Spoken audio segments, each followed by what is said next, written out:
stars who brought you RuPaul's Drag Race and $1 Million Listing. This is World of Wonders Wow Report. Things that make us go wow. Welcome to the Wow Report. Yes, hey. I'm Fenton Bailey, co-founder of World of Wonder. I'm here with Tom Campbell, our Chief Creative Officer. Hello, Fenton. Hello, hello. And James St. James, literary sensation.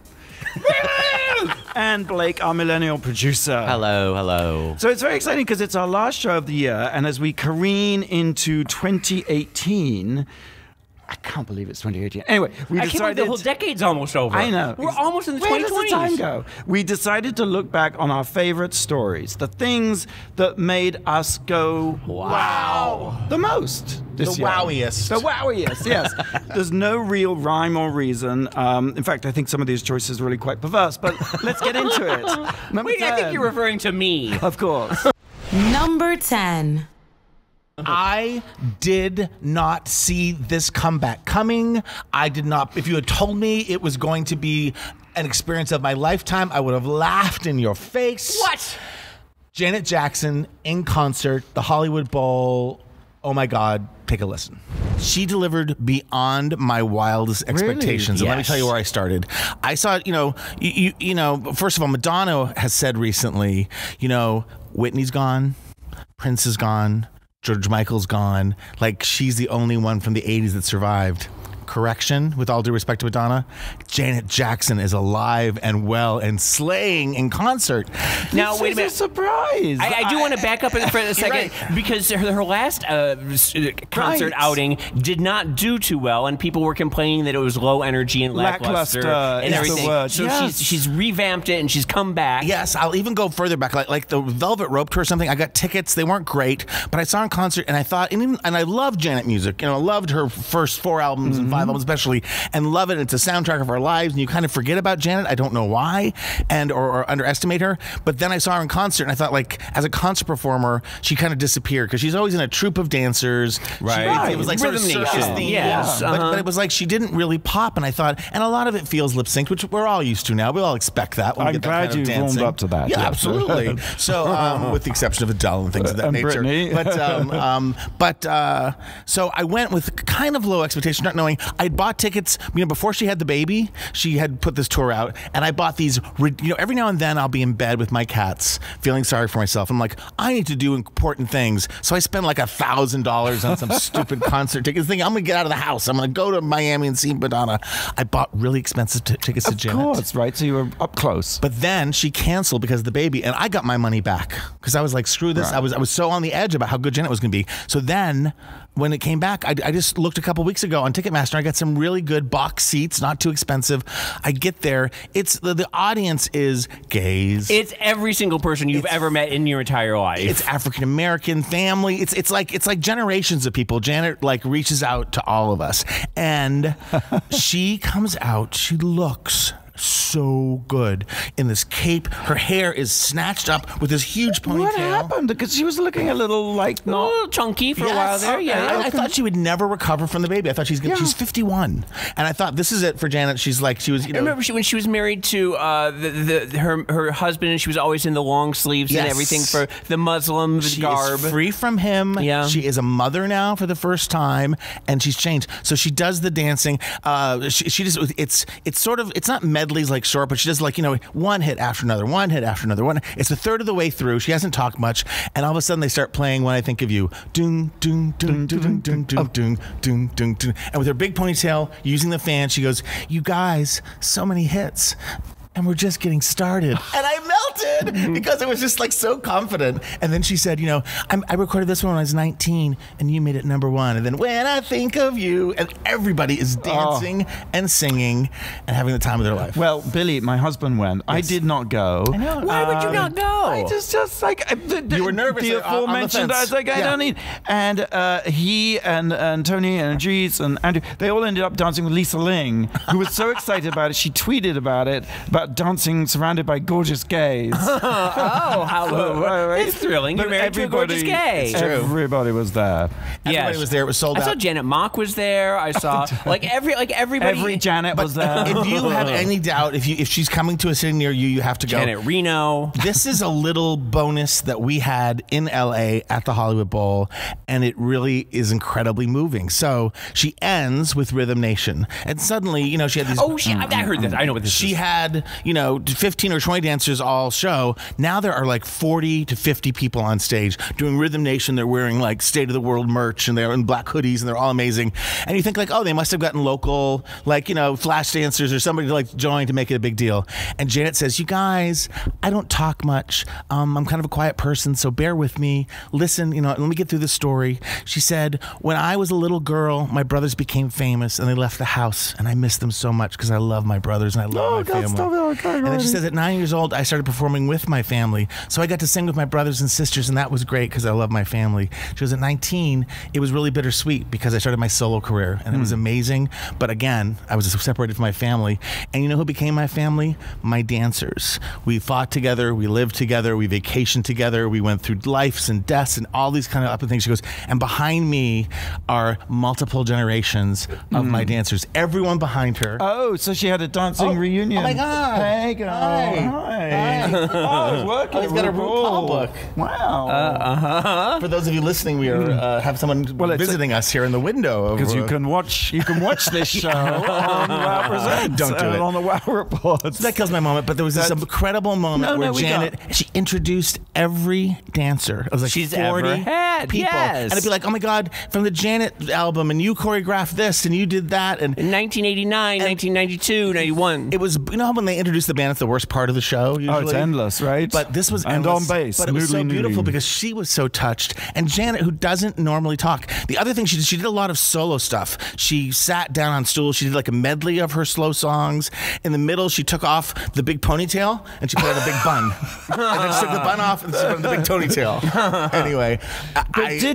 So the dancer thing is just unique to the LA shows? I think they were, it was local, so it's like they all, and some of them, were old and some of them were chunky, and then they all ended with Rhythm Nation. Oh. It was, I'm not just saying it to hype it, I was so, I could have so not have loved it, and it was so, she delivered on so many levels.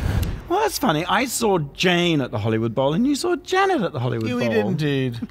I just watched Barbara at the Hollywood Bowl on Netflix, the one that you went to. I didn't see It's on there. That is unbelievable. It's fantastic. Yeah. And a little tip: listen to the director's commentary on Yentl. It is Barbara Streisand. It's a treat. Yeah. If you smoke what do you call them? A bowl? Yeah, so a bowl. At the Hollywood Bowl. So Janet Jackson, the Barbara Streisand of what? The Hollywood Bowl. James, what do you got for us at number 9? Number 9. I don't really remember what I'm talking about here or why I brought it up, but I was so excited at the time that all the boys from Teen Wolf were showing their ding-dongs on social media. I know exactly why you brought it up, you penaholic. Was it a thwarping? It was called the fappening. The fappening. Yes, and which Fenton had never heard the term before, I recall. Let it unfold in its original telling. Fap, fap, fap, fap, fap. I don't know if you guys are aware, but Cody Christian from Teen Wolf was just caught masturbating on But can you say caught masturbating when you're like voluntarily? You see, this idea of being caught, like I'm James. masturbating right now. Well, I think we need to go back a little bit. Okay, it's sort of interesting. It's my tiny mind is blown. Break it down. Yeah. Well, a few years ago, there was something called Teen Wolf: the Fappening. Okay, which is what's that? Fap. Fap is the word for masturbating online. Is it fap or frap? No, fap. It's like onomatopoeia. It's like fap, fap, fap, fap. Frap is like a Starbucks. Yeah. Oh, okay. Fap is like. I thought that's what. Right. Okay. Got it. Onomatopoeia. Right. Okay. So anyway, the fappening. Yes. So poor Cody Christensen was masturbating to some girl on with his phone, and he sent it to her, and she leaked it to the internet. Women.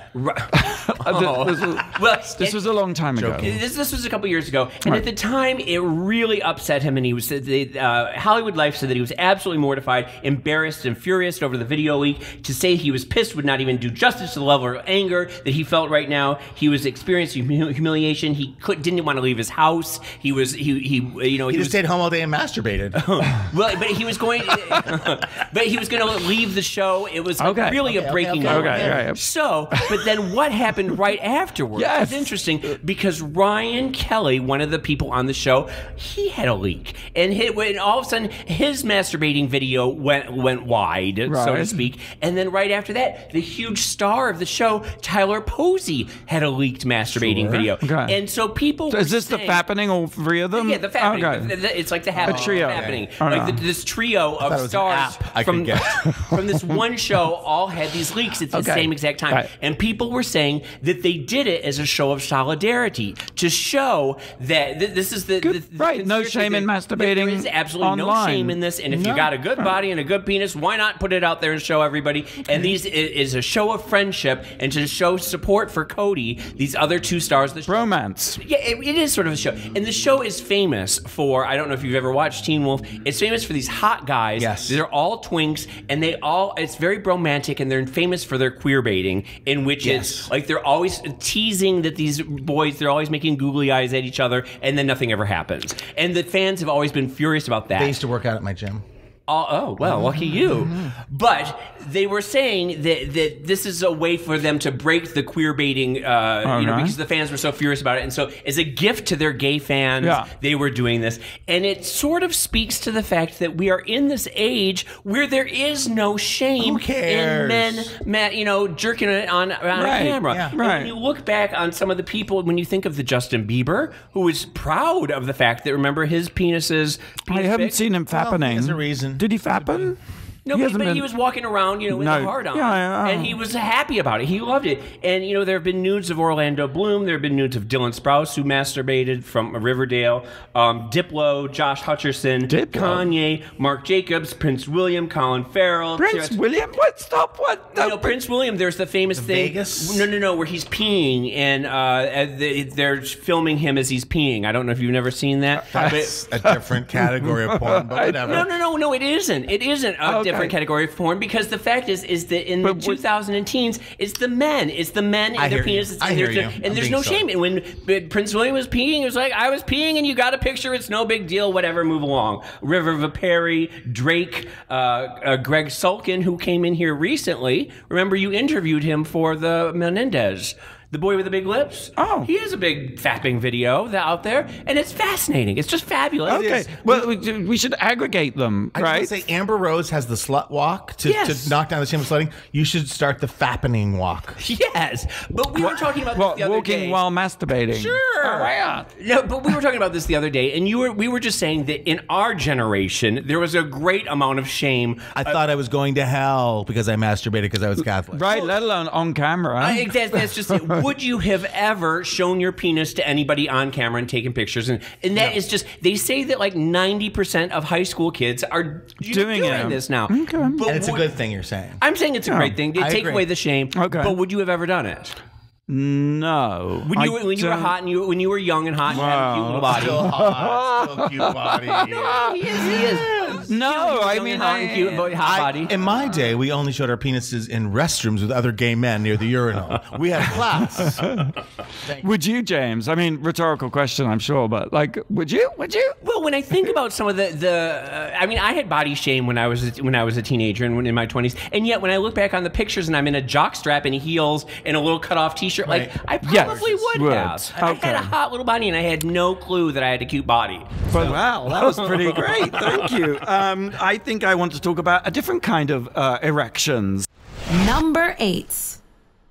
I love architecture. I'm the son of an architect, and my brother is an architect, and I talked here about... We didn't know any of this. Who are you? I talked about Apple's new headquarters, yes. But nothing has thrilled me more than Soviet Bus Stops Volume 2. Wait, nothing has thrilled us more. Yes. Nothing has given us more ammunition. If there's ever a time the band almost broke up, it was during this story. Actually, I lie because I preferred Soviet Bus Stops 1. Anyway, let's take a listen. Soviet Bus Stops Volume 2. All right, let's take our break. Yeah. Listen, you guys. We went from penises to Soviet bus stops.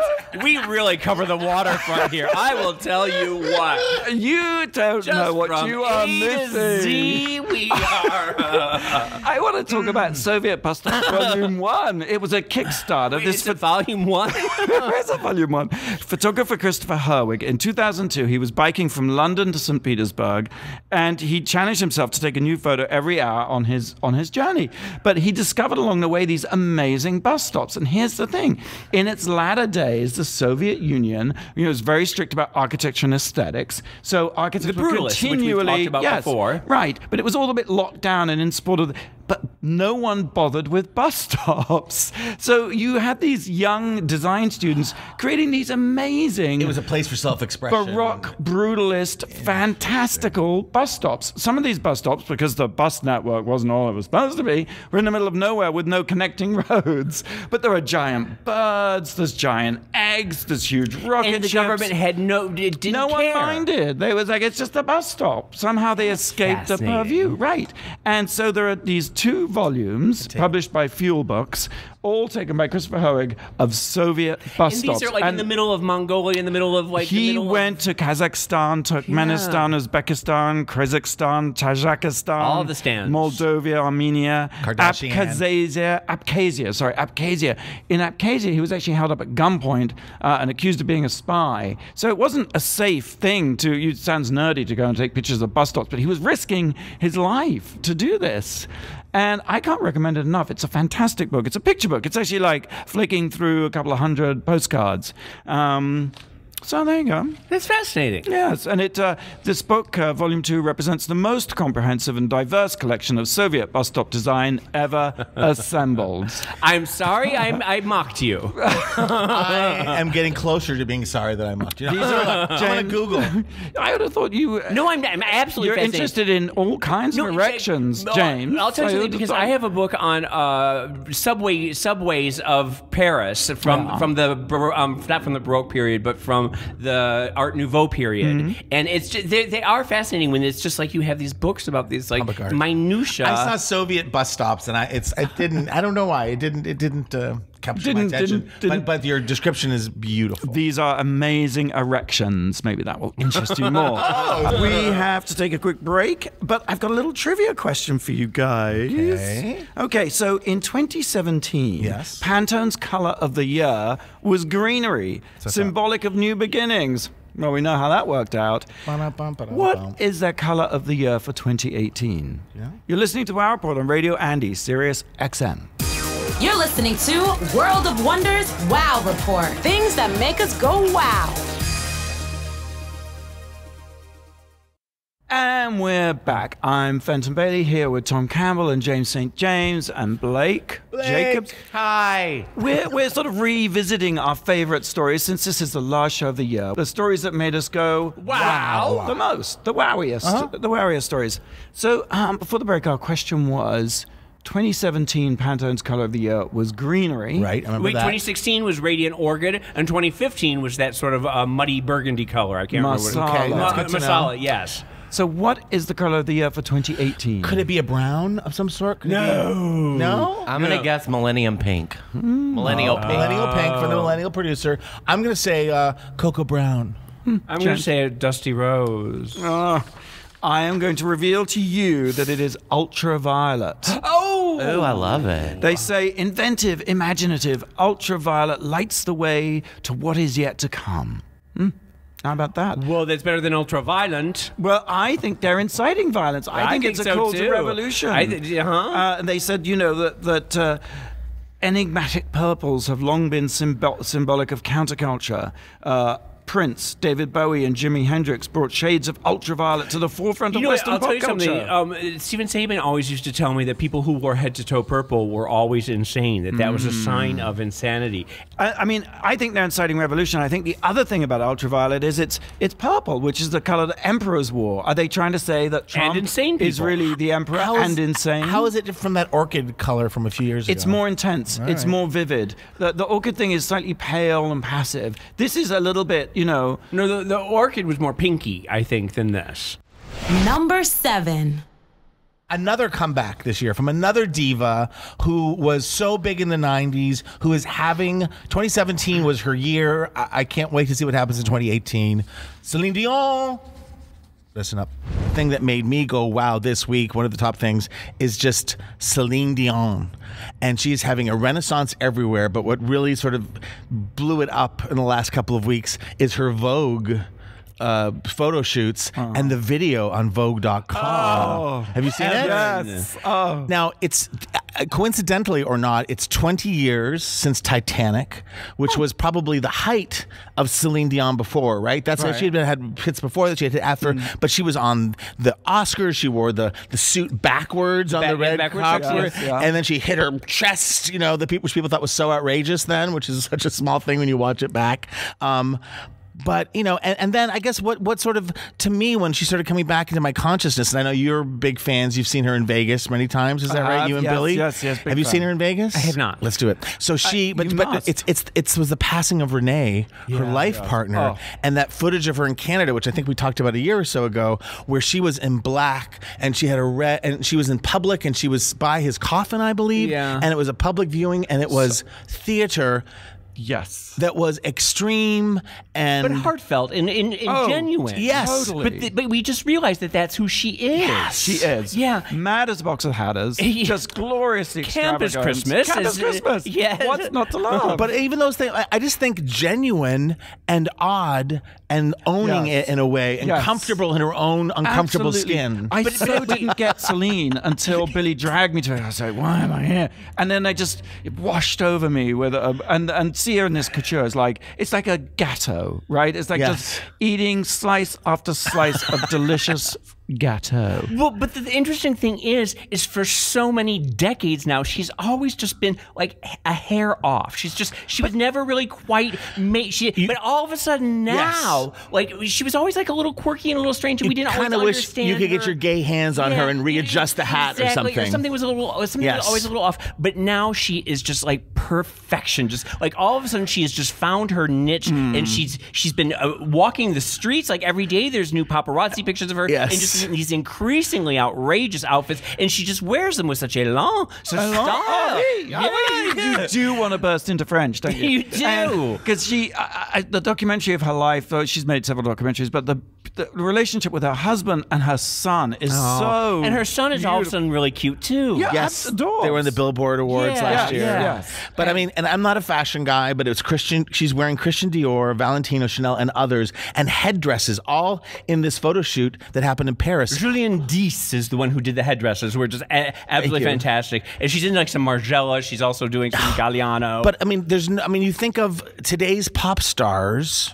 And no offense to them, but like, she's more exciting to watch than Rihanna, who's a fashion goddess. But it's funny you say that, because I think Rihanna belongs in couture. I really think she's got... I don't mean to compare them to knock them down. You see someone like Selena Gomez in a couture gown, you think like some stylist put her in that for the thing. But this, you really get the feeling that Celine wanders around the streets and all she's day built for like it. this. Right. And you know, she looks like a horse. Her skin is a little bit, you know, she looks amazing, but like she looks natural, like she's aging too. She looks just she's an older gazelle. Yes. She's an elderly gazelle. And also when our pop, you know, when Whitney's gone, when so many people, when Mariah's, you know, off a little bit from time to time, Celine Dion. There's another thing on YouTube we should put on the Wow Report where it's from like 1998 to 2016. Celine hitting the same high note in live performance of All by Myself, and it's just like, woo! And Adam and I watch it for 16 minutes. I have to say that I think a key part. I mean, it's interesting you were talking about this, like a hair off. I think that's a crucial ingredient. James. I mean, Diana Vreeland was always like, take something off before you go out. Yeah. But isn't it also crucial to have a flaw or a mistake? Well, Diana Vreeland was also saying that, like, about bad taste is like a little slash of paprika. You know, it's like you need a little something. A little splash. Whether she's on a boat going down the Seine, whether she's in the kitchens of some of the Ritz-Carlton, whatever, she is an amazing thing. Celine. Those outfits just... I just think saying her name, Celine Dion. It's like the perfect little, like, it's like a meditation. Celine Dion. Celine Dion. You just say it many times. And those outfits just slay. I mean, she's just wonderful. All right. James, what made you go wow the most from your stories reporting on the Wow Report this year? Number 6. At number 6, this was an episode we did about the year 2007, and so Hot Tub Time Machine. Yes, our Hot Tub Time Machine. And one of the people who passed away in 2007 was an icon of mine, just somebody that I loved more than life itself, that I followed all through the 80s. And when I first got to New York, she was just somebody that I really loved, and it was very sad. And so I wanted to talk about her a little bit. Brooke Astor, ladies and gentlemen. Well, 2007, one of the biggest tragedies of my lifetime was the death of Brooke Astor at age 105. No one saw it coming. It was a shock. I had lunch the day before. We were jogging. Too soon. No joking. Okay, can I just tell you, if you don't know who Brooke Astor is, she was the absolute doyenne of New York society. She was the tippy top, the queen of American aristocracy. She was, Anna Wintour was intimidated by her. The First Lady Nancy Reagan tried to get her approval. Barbara Walters, I remember, curtsied to her. Jackie bowed down to her. I mean, like, you did not get higher than Brooke Astor. She was the fairy godmother of New York, is what they called her. In fact, she was designated as a living landmark. The landmark. They designated her as a living landmark when she was 99 years old. Who's they? The Landmark Commission. People, whoever's in charge. The National Landmark Commission designated her. Could she change her clothes after that, or did she have to keep the look? Did you ever meet her? I never did. I was never that A-list. I never got to a party that big. Let's have a seance. Her backstory is so fascinating because it was her third marriage. She was sort of moving up the social ladder in the 1930s and 40s. She married Vincent Astor, who was the son of the Mrs. Astor, and whose father died on the Titanic, I believe. But the Astor fortune, blah, blah, blah, blah. Anyway, they only were married for 5 years, and when he died, he left her $100 million, which is Bill Gates' money in 1953.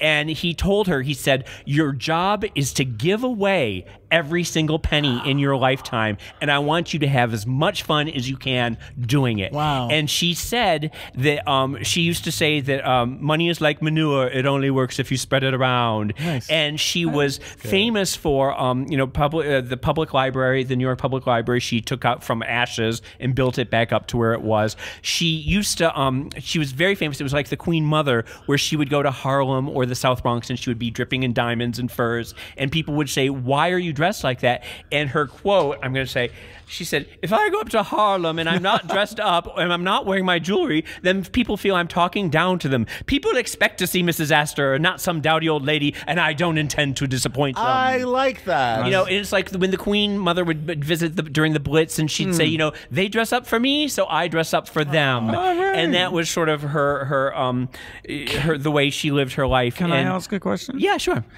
But the end of her life was... Well, that's what I was just about to get to. It was very sad. No. But that's exactly where I was going to. I know. Move it along, James. Move it along. Her last years were very tragic. Down. Yeah. Her last years were very tragic. She had a son who was just looting her mansions and penthouses. Who was like 82 or something, right? Yeah, he was 82. But he was tired of waiting around for that inheritance, and he knew it was going away. So he was stealing the art, the jewels, her last few years, she would always be in it like in a sort of like a dime store wig that was a little askew, and but she'd still be in her emeralds and everything like that. But anyway, they found her finally. She was like on a urine-soaked mattress. That's the detail. Yes. I remember the urine-soaked couch. And she was in a urine-soaked nightgown. She was eating cold peas out of a can with a like a popsicle stick or something like that. Like she was a victim of elder abuse. It was very sad for someone whose life was so big and she did so much for so many people. people. It did really bring attention to elder abuse. Though, It did. And what happened in the trial? Like, over the next 9 or 10 years, the trial just kept going on and on and on. And he was eventually found guilty, but I think he was 90 something at the time, and they didn't. I think it was house arrest or something. I can't remember the exact. But and it's like Jaundice and Jaundice. The sort of fortune was dissipated in the legal case. Well, actually, she had spent all of the money by the time she reached 99. Hence the couch. Yeah, but I mean, she still had she had this emerald necklace that was worth like $100 million or something. I don't know, but she had money, and he looted it all. And so she didn't spend it all. Well, she spent all the foundation money. She did. Good for her. Number 5. Well, for me at number 5, a breakout sensation this year, without doubt, is fizzy water. Of course, I'm talking about one of the most exciting things to happen in 2017. Plain water last year, fizzy water this year. La Croix, sweetie. La Croix. Let's take a lesson. La Croix, sweetie. I am talking about the sparkling water. Have you seen the can? Oh, it's actually LaCroix. They want you to pronounce it that way. Do they? Well, yes, I did. Yes, I went on the website. I went on the... Yes. Yeah. Snap. I went on the website too.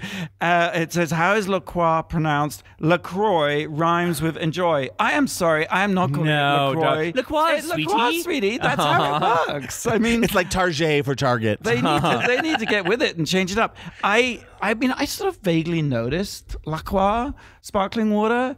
But it's become a thing. Yeah, in the last couple of years, it is everywhere. Amongst millennials, it's this sort of hip item. I saw Rushi drinking it, and that's when I knew it was hot. Oh, right. Well, my fridge at home, Billy, my husband, has filled it. It is La Croix. LaCroix.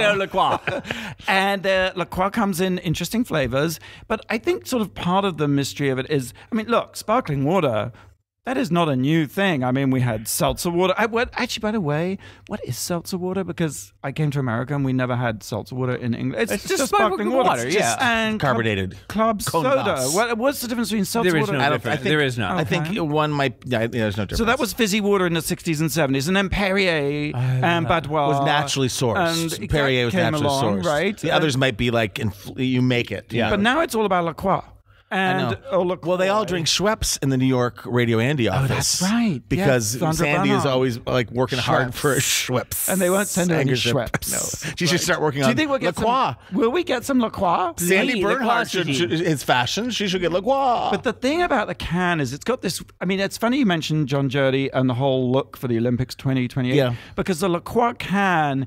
is sort of instantly nostalgic for sort of 90s. It's that swooshy... Remember there was that big sort of internet sensation about the polystyrene cup? It was called the Jazz Cup, right? Yes. It was like a Dixie. Swooshes. Dixie had like the cup... Sweetheart plastics made Yes, Sweetheart. I'll show you the... But you would just get the cup at the grocery store. You wouldn't even think about it. It's what you would buy. You've and seen it. Oh, yeah. You've seen Sure, it. Oh, we had those in Everyone's the seen it. 80s. Yeah. But it became something of an iconic...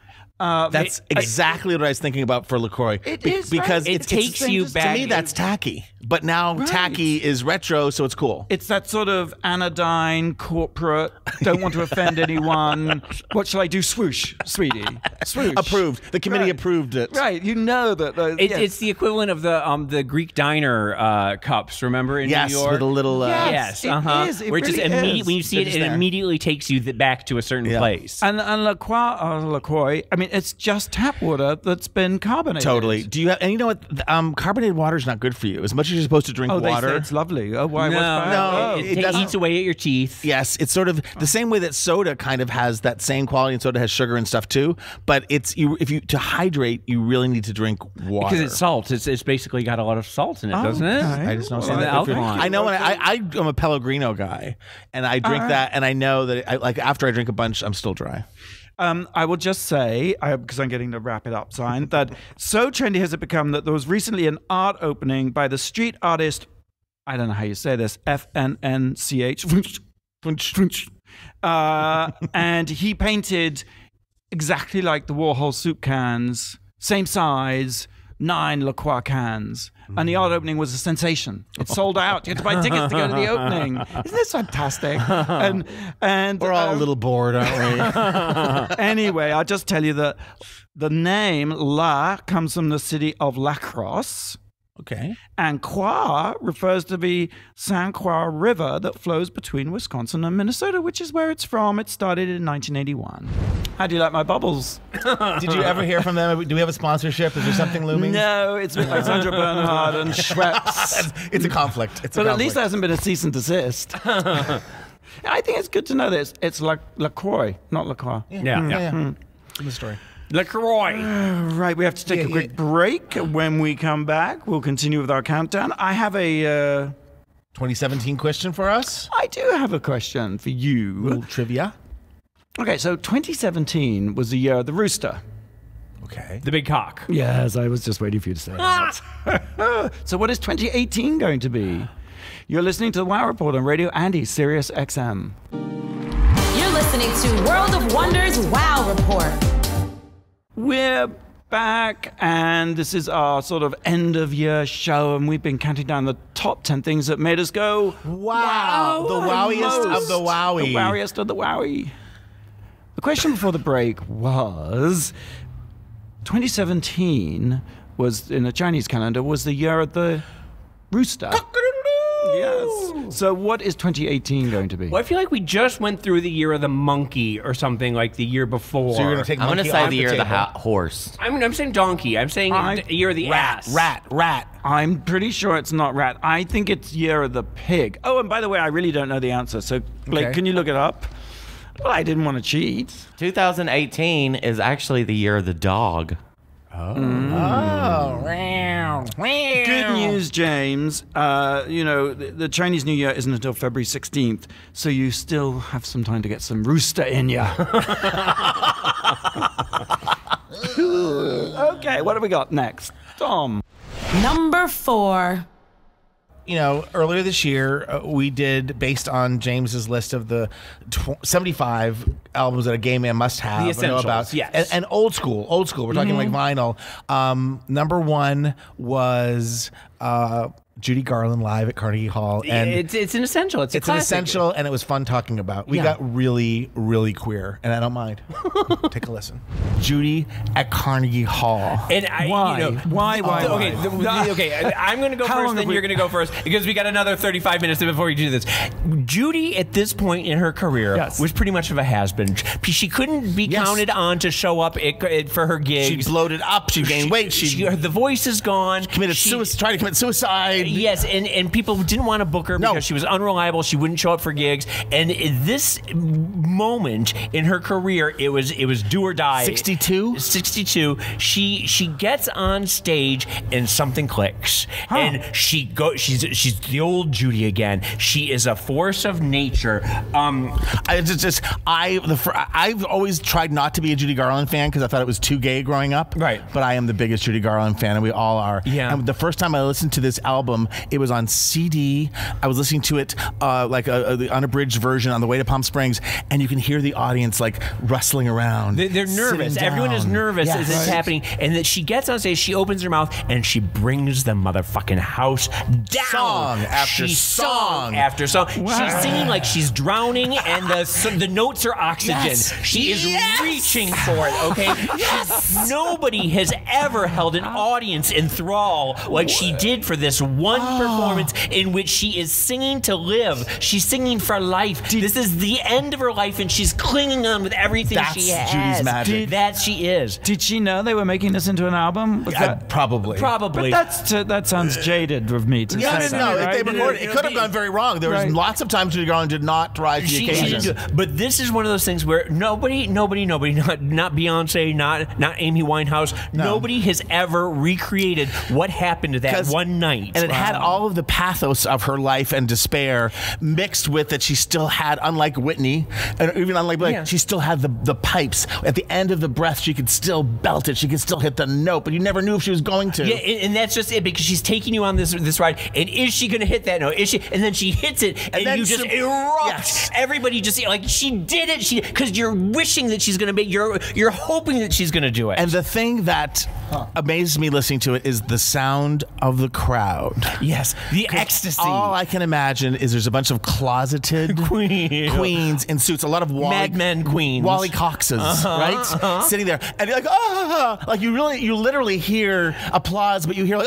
you like hear gasps. Yes. And I'm gonna love you like nobody love you, come rain or come shine. You know, all those great arrangements. Wow. Yeah. Should we sing it one more time, James? The night gets colder, is lonelier and older. Judy! James, what have you got at number 3? Number 3. I have no idea what I say right here. I just was looking through the list and I see that it was the Freak Show, my movie, my book turned into a movie, and we had a little talk about it. Yeah. I want to talk about it. I want to bring it up again because it comes out January 9th. I just want to remind everybody it rolls out sort of over 3 months in 17 cities. So if you get a chance to see it, then it goes on to IFC, then it goes on to Netflix. So I'm just plugging it one more January time. 9th, I'm tying a string around my finger. Remember, January 9th. Well, I just got back from San Francisco. I went to the Frameline Festival, which is a queer festival that they do every year. It's something that World of Wonder has been involved with for many, many years. Party Monster, I think, debuted there. Wonderful. We've had a bunch of movies there. This time, it was about me. Yay! It was my book, Freak Show, that got its North American premiere there. I do want to say that there were a bunch of movies that were really fascinating. I didn't get a chance to see any of them, but I got a chance to meet a lot of the people behind them.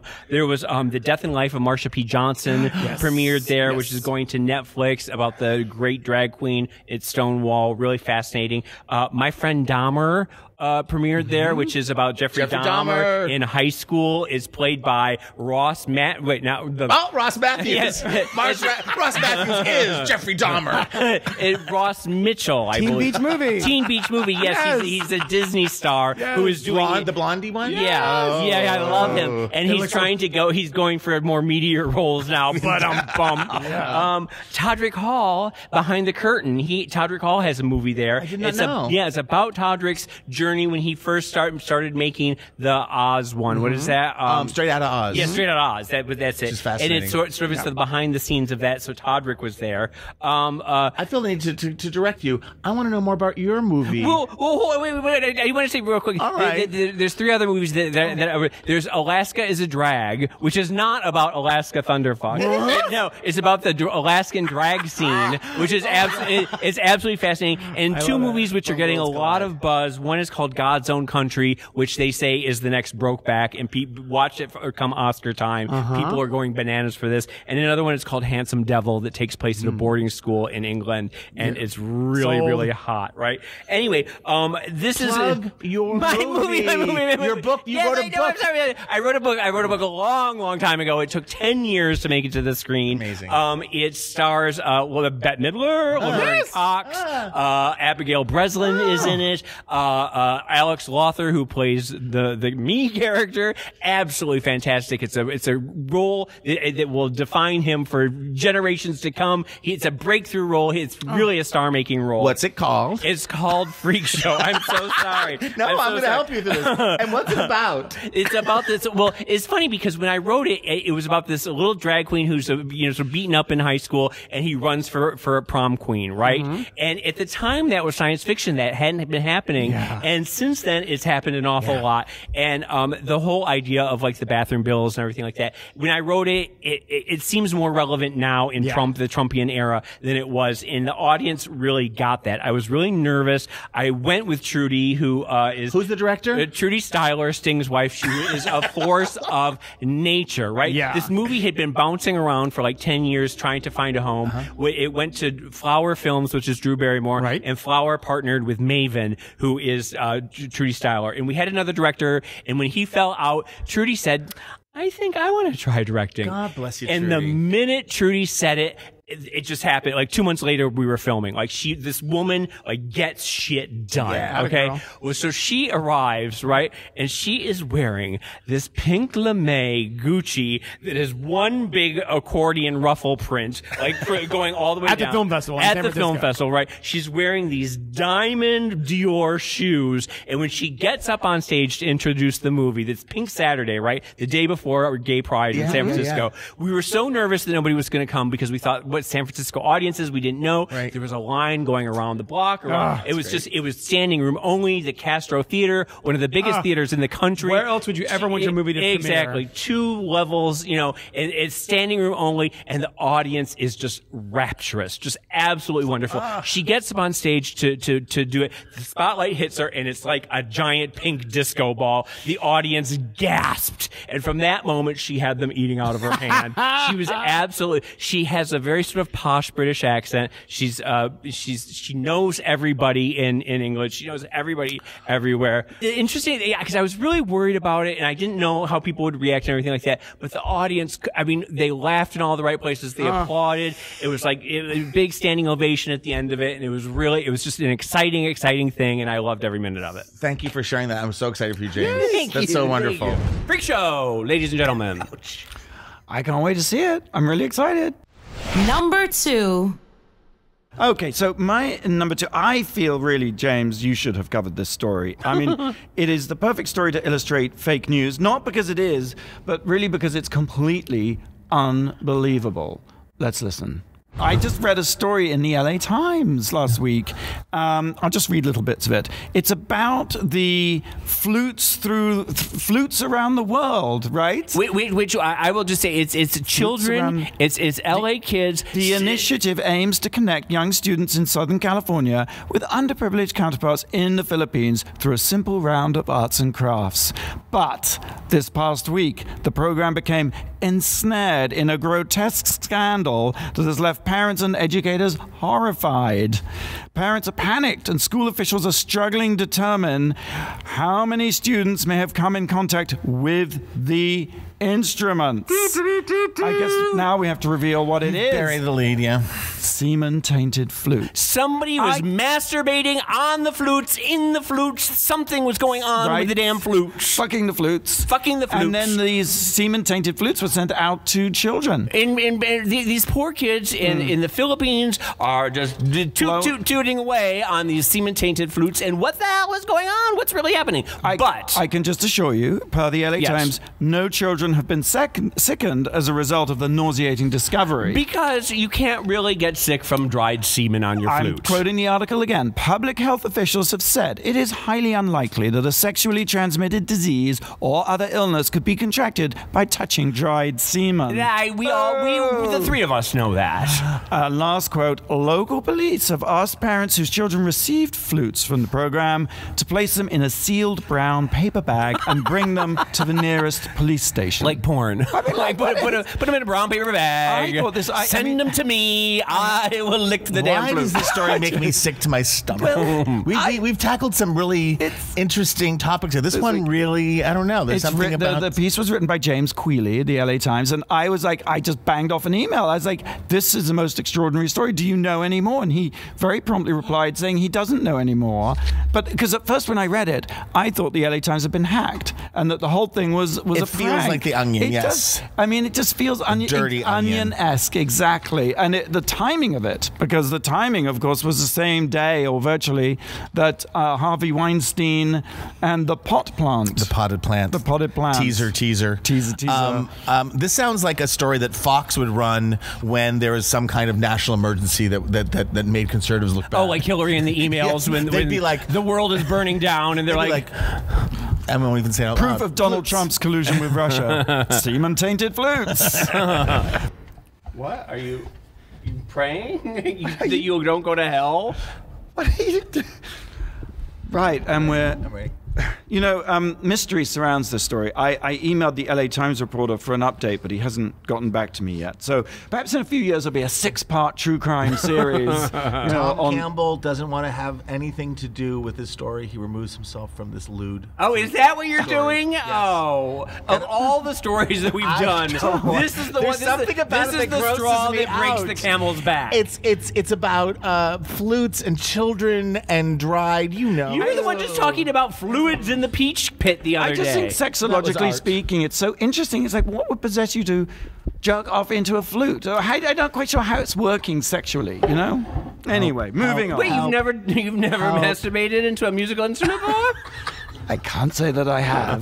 Well, it's one of the great joys in life. I've got something to live for. We have to take a quick break. When we come back, we'll reveal the #1 story of this year that made us go, wow! Wow! And James is going to hate it. It's the Wow Report on Radio Andy, Sirius XM. You're listening to World of Wonders Wow Report. We're back, and it's time to reveal the #1. #1. We haven't talked about it this year. This is all brand new. Wait, oh and no, it's a wait a minute, what are we doing? It's a sad occasion. James, on New Year's Eve, Britney will perform her last show of her Vegas residency. Our corn, here we go. I was at the first show. I'm going to be at the last show, and I've seen it about 6 times in between. How many times has your assistant Ed seen it? We've, Between the two of you, you've gone at least... It's Godney. We've gone multiple times. People love it. I never went. It's been a huge success. How can you have not seen it? You have to go see it now. I haven't been to Vegas in about 10 years, I think. Well, this is a reason to. Judge some beauty pageant. Oh, I was just there last month. Didn't make the list. She's done 249 shows, a box office haul of almost 140 million, seen by 1 million people, and November 5th, you guys, is Britney Day in Vegas. November 5th? Here's Every November? Not only is it an amazing show, it's also affected a paradigm shift in Vegas, because she's really, Vegas residencies aren't new, but she's really brought the age down. She younged it up. She younged it up, yeah. Backstreet Boys, J-Lo, Mariah Carey. Well, I don't know that we can say Backstreet Donnie Boys. and Marie. Yeah, right? Backstreet Boys are the same age as Britney. What I'm amazed is how it's put her in incredible shape. Because I see her more on social media, and her body is rocking right now. I feel like she's happier now than she's ever And been. everybody who went, I even think cynically, so. people who went to kind of hate watch or laugh at her, had a great time. Well, it had a rocky start. Like when the tickets first went on sale, everyone thought it was going to be a disaster, and it's proven to be a huge, huge success. A little self-promotion here is that Randy and I directed a film. About the road to Vegas. What was it called? I Am Britney Jean. Thank you. I Am Britney Jean. That was on E! Just a couple of days before it debuted. And it was an amazing experience making it, because she was lovely. But full circle for people listening, you should can you find it on iTunes, or where's I Am Britney Jean? Do you know? Where indeed? Will it be on the OTT? No, I You don't know think me. it will be. I would love it to be. And you can find things. Rip it off. it's I out Am Britney there. Jean is about the road, the 4 months or so leading And up those to her. lovely dancers. I do love those dancers. Her They're dances just- are amazing. Yeah. Mikey and Sohei and Jay. I mean, they're really and all Anton incredible. Ash directing her Yes. You Better Work Bitch video. Absolutely. Good stuff. It's a great work of art, James. You're really missing out, I'm afraid. Do you think this is bye-bye Vegas for Britney, or she's going to move to another hotel, or do you have any thoughts on that? I think she's going to take a bit of a rest. I think it's been a bit overwhelming for her. I think that it is quite a commitment to do years on the same show. I'm going to go out on a limb because I have no personal knowledge of Britney Spears, but I think a busy Britney is a happy Britney. So I'm hoping she finds something that is true for all of us, right? And when you see the enormous string of hits, Work Bitch, Womanizer, 1, 2, 3, every time, Baby One More Time, Oops, I Did It Again, Me Against the Music, Give Me More, Break the Ice, Piece of Me, Scream and Shout, Boys, Perfume, Get Naked, I'm a Slave for You, Freak Show, Do Something, Circus, Not yet, Lucky, Toxic, Stronger, Crazy, Till the World Ends. Fantastic. Fenton, I've always been curious. What do you think of the Blackout album? Amazing. Just teasing. My God. Just teasing. How long have you We're got? gonna be here forever. Can we go? That was a joke. That was #1. That was a bit oh of my bump. God. So who is our resistor of the year, guys? James St. James for resisting You are. this nonsense. You are James St. James. for being a contrarian, you know what. Anything we bring up, he shoots down. Resist. James Resistor St. James. Resistor sister, that's you, bitch. What was it? Did we decide? Did we It's have you. one? Resistor Stop of it! I the was year. just joking. You guys already planned this? Yep, You've it's got you. to make the meetings, or you become the resistor No, of the year. wait, I'm not a resistor. I'm a lover, not a hater. Maybe there's some time for reflection here as you have a couple of weeks off. Oh no, I'm embarrassed. No, James, don't be. you're an icon. We worship the ground you walk on. Yes, and you keep us, you know, on our toes. And you keep us up to date with penises and cocks and things. I was just joking. No, I didn't know this is what happens when feel you miss like a meeting. James is the moral center of our show. I think people have been surprised, especially this past year, that you pull us back. We try to like, smooth over things and try to make things better. You're like, bullshit. You call bullshit. Yes, you do. You resist You us. know what it should be? It should be Saint James, Saint James. Oh, I am. Oh, that's good. You could use a rebranding. Holy hell. St. James, St. James. St. James, St. I could use a rebranding. Before it comes, I can't performs wait on to the see what mount. St. James will be sporting in the new year, 2018, you guys. That's all we have time for today, and we should All wish we have everyone a time happy for new this year. year. I would yeah. sing Old Lang Syne, but I don't know the words. Happy New Year, James. So yes, Happy New Year, everyone. And coming in 2018, of course, it's RuPaul's Drag Con, May 11th, 12th, and 13th. So treat yourself this New Year's Eve. Go get tickets, and we'll see you there. Meanwhile, we'll be back here, same time, same place, next week. So until then, go out and do something that makes the world go Wow. Happy New Year, Happy everybody. New Year. Oh, my God. Here.